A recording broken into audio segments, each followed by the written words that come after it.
Chacun a un appel, je disais, un appel général. Nous sommes tous appelés à être des enfants de Dieu. Et nous le sommes tous. Le Saint-Esprit, en tout cas, atteste dans nos cœurs que nous sommes des enfants de Dieu. Tu n'as pas reçu un esprit d'esclavage pour être encore dans la servitude, mais tu as reçu un esprit d'adoption. Dieu t'a adopté. Et dans le terme original, adoption, c'est formé de deux mots. Établi, installé, fils. Dieu t'a installé, t'a établi. C'est une position juridique. Établi, installé, consacré. C'est une position juridique. Ça ne dépend pas de tes émotions, ni de tes sentiments, ni du contexte. Tu as été établi. Amen. Ça, c'est ton appel général. C'est ton appel, c'est l'appel de tous les enfants de Dieu. Et l'Esprit lui-même déclare, il y a une attestation du Saint-Esprit dans mon cœur. Pas simplement la parole le dit, mais le Saint-Esprit prend la parole et l'applique dans ta vie. Une attestation intérieure. L'Esprit lui-même déclare en mon esprit que je suis enfant de Dieu, fils, fille de Dieu. Et si tu es enfant, tu es co-héritier, co-héritière avec Jésus. Alléluia. Acclamons le Seigneur. Je suis co-héritière avec Jésus. Mais le Seigneur a plus que ça. Il a un appel spécifique pour toi. Il a une destinée personnelle pour toi, adaptée à ta personne, à ton tempérament, à ce que tu es. Tu es unique. Amen. Tu es unique. Amen. Tu peux faire le tour du monde. Tu peux aller où tu veux dans le temps et dans l'espace. Tu ne trouveras jamais quelqu'un comme toi. Amen. Tu es unique. Le Seigneur a donné sa vie pour te sauver parce que tu es unique. Il ne peut pas te perdre. Que sert-il à un homme de gagner le monde entier s'il perd son âme? Il peut faire le tour du monde, il ne trouvera jamais quelqu'un comme toi. Tu as de la valeur inestimable pour Dieu. Je suis unique. Et nous tous, nous avons un appel adapté qui correspond, qui est en phase avec notre unicité.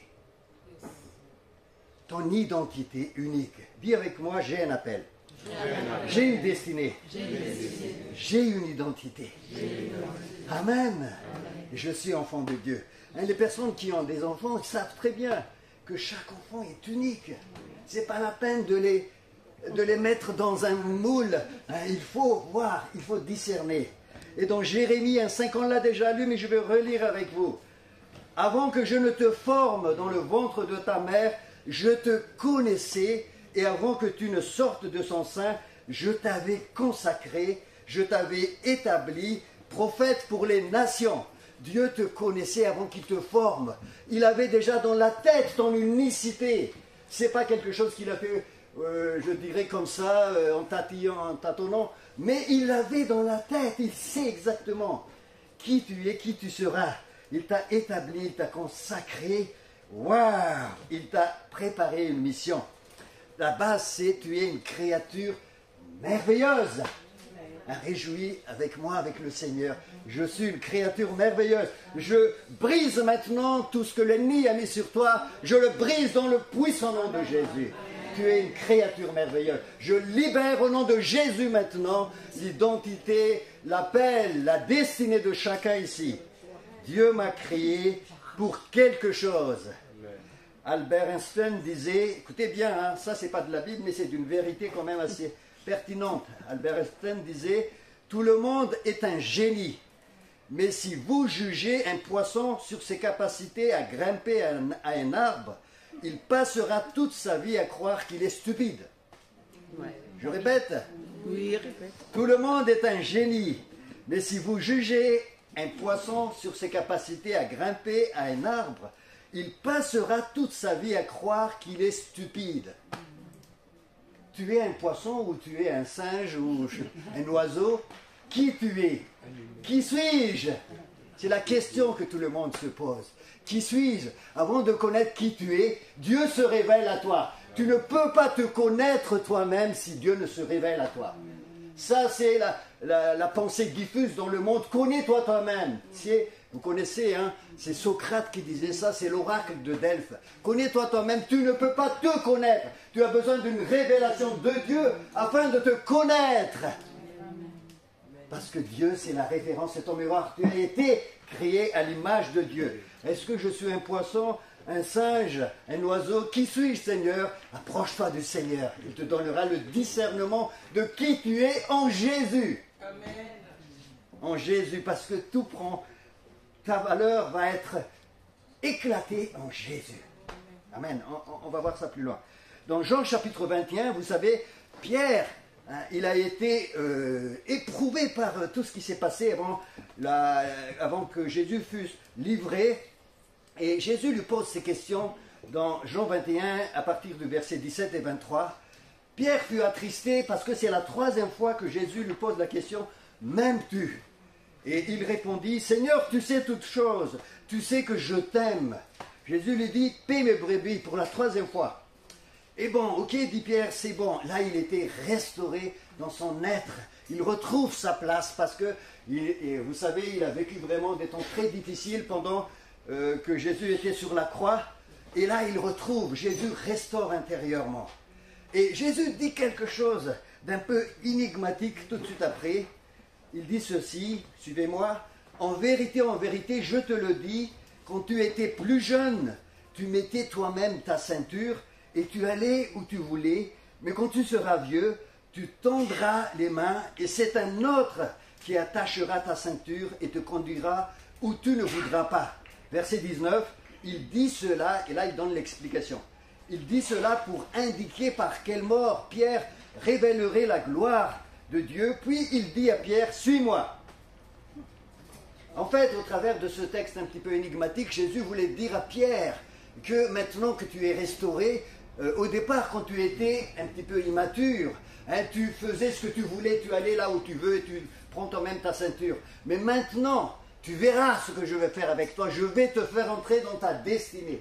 Hein, je fais des commentaires là. Je vais te faire entrer dans ta destinée. Tu vas élever tes mains et un autre te conduira là où tu ne voudras pas.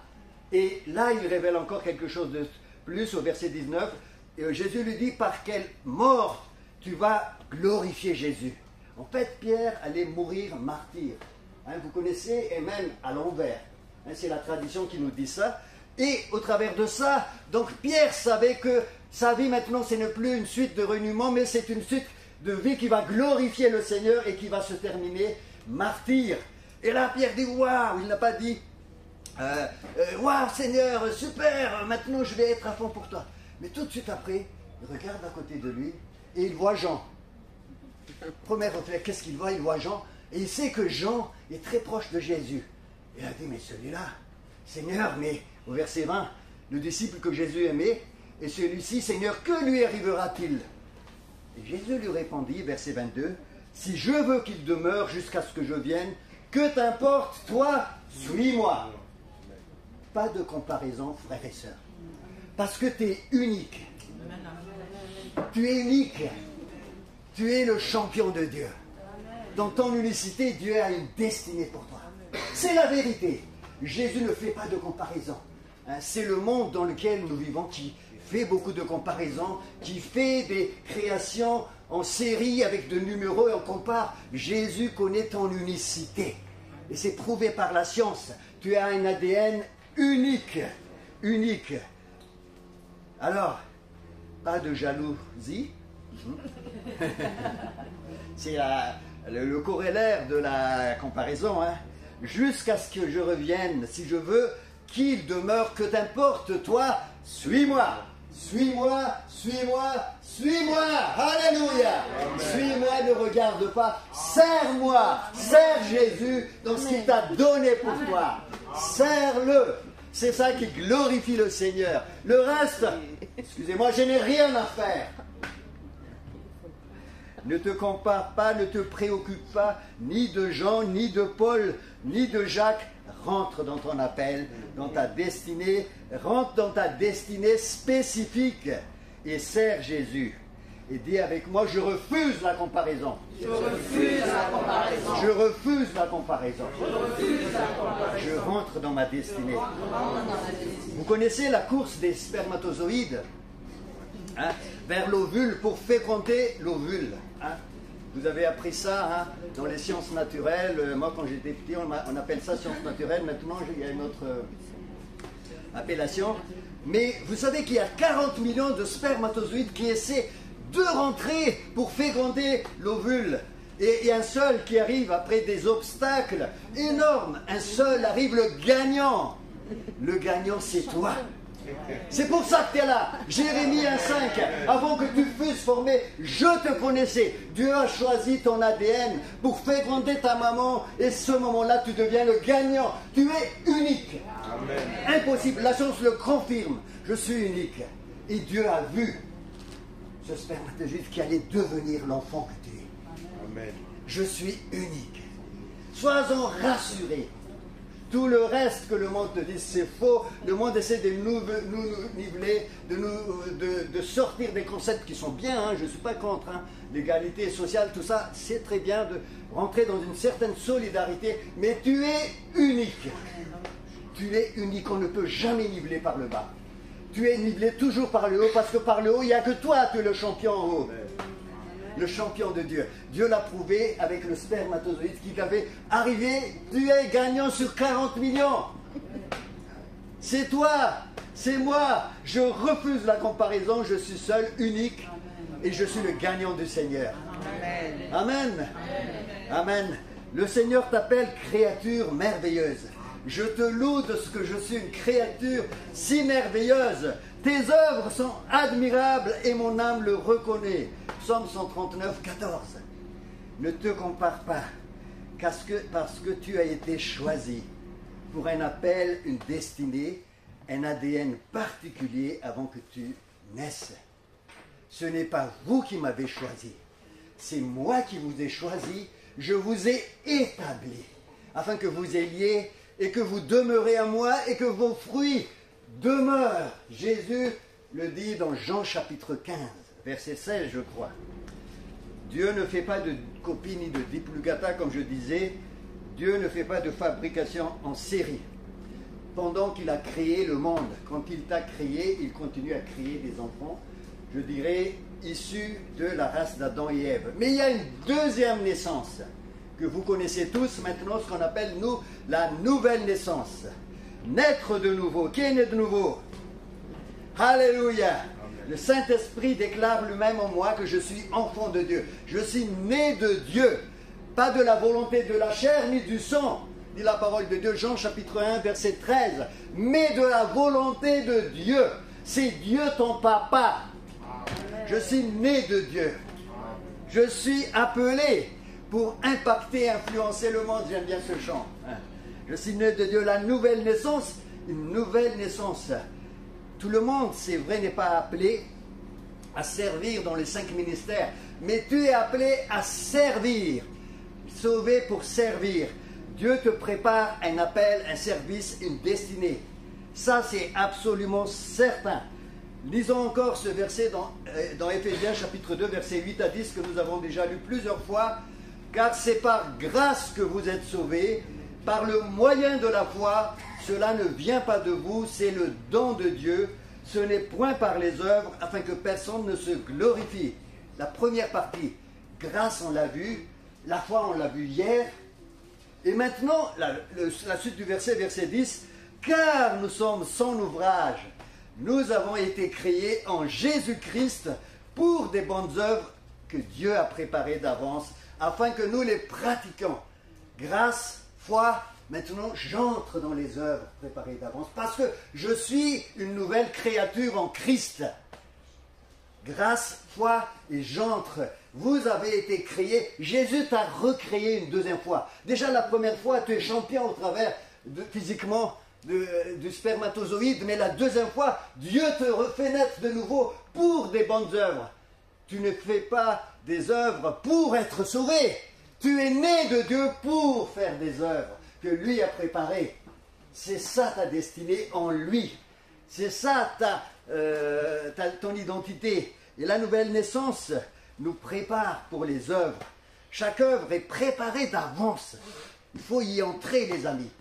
Chaque œuvre, et nous avons tous des œuvres spécifiques. Moi, je ne connais pas votre vie, votre famille, votre situation sociale, professionnelle, situation d'étudiant, tout ça. Mais Dieu a des œuvres dans toutes ces positions de votre vie préparées d'avance spécifiquement pour toi. Ne laisse plus l'ennemi te dire des mensonges. Tu es le champion de Dieu. Dieu t'a fait naître de nouveau pour des œuvres préparées d'avance. Et quand tu as accepté Jésus, ça c'est ta décision personnelle. Personne ne peut s'interférer ni entrer. C'est impossible. C'est une relation personnelle. Tu l'as peut-être pris cette décision toute seule dans le bois, au fond du trou, là où tu étais. Moi, c'était dans ma chambre. J'étais désespéré, c'était la mort ou la prison qui m'attendait. Et Jésus est venu dans cette chambre. J'ai pris la décision d'ouvrir mon cœur à Jésus. C'est une décision personnelle. Mes parents étaient désespérés. Ils ont fermé le dossier, il a dit, celui-là c'est terminé, on ne peut plus rien faire. Mais avec Jésus, rien n'est impossible. Jésus est venu dans ma chambre, j'ai pris la décision. Ça c'est personnel. Tu as besoin de prendre cette décision si tu ne l'as pas encore prise. Prends cette décision d'appartenir à Jésus. Mais quand tu as pris cette décision, voilà ce qui se passe. J'ai déjà dit ça à mes frères et sœurs dans l'église, mais je veux vous le dire, et je répète parce que c'est important. Quand tu prends cette décision personnelle, Dieu décide à ton insu, excuse-moi de le dire, de t'incorporer dans le corps de Christ. Ne demande pas ton avis. Et mon ami, est-ce que tu veux que je t'incorpore dans le corps de Christ, dans cette église que j'appelle universelle qui existe tout le temps? Non, il t'incorpore directement. Et je te le dis parce que la parole le dit, il faut que tu le saches, que tu fais partie d'une grande famille de Dieu. Alléluia, du corps de Christ. Tu es un membre de ce grand corps. Et on lit ça dans 1 Corinthiens chapitre 12, verset 13. Suivez avec moi, ouvrez votre Bible. Nous avons tous en effet été baptisés, pas baptisés d'eau seulement, mais de l'Esprit. Nous avons été incorporés dans le corps de Christ. Nous avons été tous baptisés dans un seul esprit. Pourquoi faire? La suite. Pour former un seul corps. Le but du baptême de l'esprit, la nouvelle naissance, c'est pour te former un corps. Et tu es dans le corps. Tu ne peux plus être un électron libre. Impossible. Moi, je te le dis. C'est contre ton ADN d'être un électron libre. Hein? Maintenant, on est dans une société actuellement, on aime bien la liberté, c'est sûr, c'est vrai que la première valeur, c'est toi et Dieu. Mais après, tout t'intègre dans le corps de Christ. Et quand tu rentres dans le corps de Christ, en t'abreuvant d'un seul esprit un peu plus bas, que tu sois juif, grec, esclave, libre, c'est-à-dire quelle que soit la catégorie sociale à laquelle tu appartenais, ta situation de familiale, etc., juif, grec, libre, non libre, etc.,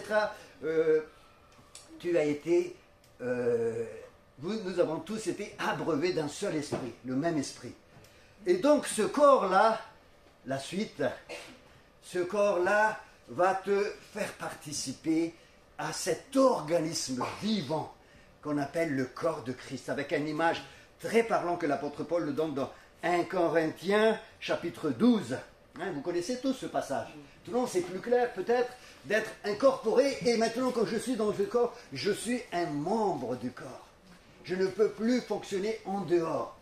Je ne parle pas forcément d'une église locale. L'église locale, c'est la manifestation physique locale de ce corps. Hein, et toutes les personnes qui sont dans l'église locale ne sont pas forcément dans le corps de Christ. Évidemment, parce que seul Dieu connaît le cœur. Mais Dieu te fait appel à entrer dans une église locale pour servir ce corps. Donc c'est important d'appartenir à une église locale. Et au verset 14 du chapitre 12 de 1 Corinthiens, « Ainsi le corps n'est pas un seul membre, mais il est formé de plusieurs membres. Si le pied disait, parce que je ne suis pas une main, je ne suis pas du corps, ne serait-il pas du corps pour autant ? Et si l'oreille disait, parce que je ne suis pas un œil, je ne suis pas du corps, ne serait-elle pas du corps pour autant ? Pour cela, est-ce que tu es un poisson, un singe, un œil, hein, un oiseau? Qui tu es? Dans le corps de Christ, trouve ta place et rentre-y. Parce que c'est là aussi ton ADN. C'est là aussi ton ADN, c'est important. Verset 21, l'œil ne peut pas dire à la main, je n'ai pas besoin de toi. Il ne peut pas dire ça. Parce que les deux font partie du corps. Si la main ne fonctionne pas, l'œil ne fonctionnera pas non plus. Et c'est le corps qui sera mal, très mis à mal. Hein, le corps va... si le pied refuse de marcher, ben, je ne sais pas comment on va faire. Imaginez un petit peu un corps comme ça. Et vous pouvez lire tout le passage au verset 27. Vous êtes le corps de Christ et vous êtes ses membres, chacun pour sa part. Et Dieu a établi dans l'Église, premièrement des apôtres, secondement des prophètes, troisièmement des docteurs, ensuite ceux qui ont le don des miracles, puis ceux qui ont les dons de guérir, de secourir, de gouverner, de parler diverses langues. Tous sont-ils apôtres, tous sont-ils prophètes, tous sont-ils docteurs, tous ont-ils des dons de miracles, tous ont-ils le don de guérison, tous parlent-ils en langue, tous interprètent-ils. C'est Dieu qui décide, c'est Dieu le Saint-Esprit qui attribue les dons. Ça c'est au début, hein. Plus diversité de dons, mais un seul esprit. Diversité d'opérations, mais c'est un seul Dieu qui opère. La tête dirige tout. La tête, c'est qui? C'est le pasteur? Non. Non, c'est Jésus. C'est Jésus la tête. Nous sommes sous l'autorité de Jésus. L'autorité de la parole de Dieu. Et inspiré par le Saint-Esprit. 1 Pierre 4,10, notez, comme des bons dispensateurs, que chacun de vous mette au service des autres le don qu'il a reçu. Chacun de vous, au service des autres, le don que tu as reçu. Et le terme dispensateur, wakonomos, wako qui veut dire maison, nomos ça veut dire loi, c'est-à-dire un gestionnaire responsable de ton appel. Tu es gestionnaire de ton appel. C'est ton talent, c'est le talent que Dieu t'a donné, c'est les dons que Dieu t'a donnés. Un jour tu rendras compte. Non pas pour être perdu éternellement, mais c'est le tribunal de Christ, tu seras récompensé.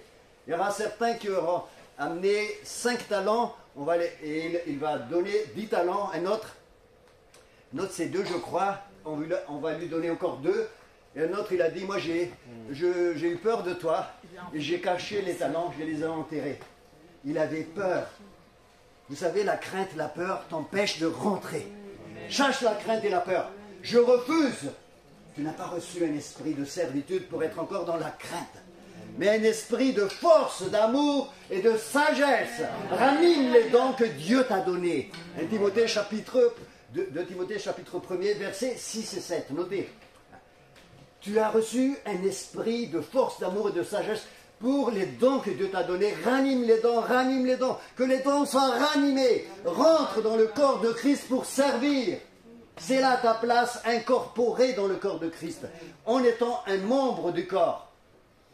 Tu as fait une décision personnelle, ok, Dieu respecte, et c'est personnel, mais Dieu, à ton insu, t'a fait entrer dans le corps. Trouve une église, cherche une église où tu peux servir le corps de Christ, parce que c'est là ton ADN. Pour propager l'évangile, pour que l'évangile se propage partout, il faut que chacun trouve sa place dans le corps de Christ. Et le Seigneur m'a dit, il faut lever les disciples pour que les disciples aillent partout, propagent l'évangile. C'est l'ADN de l'évangile, la multiplication de disciples. Et c'est toi le disciple du Seigneur. Alors levons-nous. Qui veut lever pour le Seigneur? Amen. Amen. Tu es gestionnaire des dons, des talents que Dieu t'a donnés. Matthieu chapitre 11, verset 28. Venez à moi, vous tous qui êtes fatigués et chargés, et je vous donnerai du repos. Prenez mon joug sur vous et recevez mes instructions, car je suis doux et humble de cœur, et vous trouverez du repos pour vos âmes. Car mon joug est doux et mon fardeau est léger. L'appel est toujours associé à un joug. Je ne suis pas en train de vous raconter, quand tu rentres dans ton appel, il n'y a plus de problème. Non, il y a un joug que le Seigneur pose sur toi. Mais ce joug-là correspond exactement à ton ADN. Quand Dieu t'a créé et quand Dieu t'a fait naître de nouveau, c'est un joug adapté. Et c'est pour cela que quand tu rentres dans le repos du Seigneur, tu auras le joug, mais tu seras en repos pour le travail du Seigneur. Alléluia. En repos pour travailler. Je constate beaucoup de gens qui sont, comment on appelle ça? Burn-out, dépressifs, etc. Alors, on va essayer de voir ça un peu plus clair. L'appel est difficile, c'est vrai, mais le joug est léger. Dis avec moi, le joug est léger. Car Jésus le porte avec moi. Vous savez, le terme joug, c'est un terme en grec, zugos, et ça désigne exactement l'attelage qui est posé sur les deux animaux qui tirent, hein, la charrue ou autre chose. Et Jésus pose un joug sur ton épaule. Là, adapté. Pas très gros, pas très petit, mais il va peut-être augmenter un petit peu le joug quand ton appel évolue, parce que tu n'es pas appelé à rester toujours là où tu es, à évoluer comme Pierre. Il va adapter le joug. Mais ce joug-là, il y a deux. C'est pour deux personnes. Et l'autre personne, c'est Jésus. Il porte le joug avec toi. Alléluia. Il est là pour porter les jougs. Jésus pose un joug sur notre épaule, notre destinée, notre appel, notre mission, le service. Et il porte le joug avec toi. Il y a la joie du service. Alléluia. J'aime servir le Seigneur. Est-ce que tu aimes servir le Seigneur? C'est important. C'est un indicateur très fort. Est-ce que j'ai le bon joug? Si le ministère ou le service ne t'apporte pas de joie, de paix, il y a un gros problème, mon frère, ma soeur. Si ça ne t'apporte pas de joie, si tu es en train de t'enfoncer, si c'est trop lourd, reviens au Seigneur. Seigneur, est-ce que j'ai pris le bon joug? Est-ce que c'est le joug que tu m'as destiné? On peut se tromper, ce n'est pas un problème. Mais il faut être enseignable, comme dit la parole. Et on entre aussi par la foi, parce qu'il y a des gens qui n'entrent pas par la foi. Ils ne saisissent pas le joug qui était destiné pour eux. Donc c'est important. Moi, j'ai déjà dit ça, mais ce n'est pas grave. Hein. Mes amis qui sont ici me connaissent. Hein. Quand je me suis converti, j'ai été restauré par la louange. Oh, j'ai aimé la louange. Ah, ça restaure, hein, je vous conseille à vous. Hein.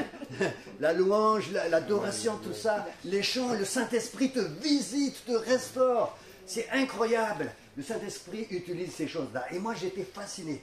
Je dis, waouh! Et tout de suite, j'ai dit, je veux rentrer dans ce service-là, c'est super. Donc, j'ai acheté, en tout, hein, j'ai acheté 2 guitares et on m'a offert une guitare. Et j'ai essayé pendant des années. Hein. Les 2 guitares sont encore là, c'est ma fille maintenant qui les utilise. Parce que ma fille, c'est son appel. Mais moi, je me suis trompé complètement d'appel. J'ai essayé, j'ai adoré le Seigneur, c'est super. Nous sommes tous des adorateurs. Adorer, c'est pas chanter, c'est vivre pour Dieu. Qui veut vivre pour Dieu?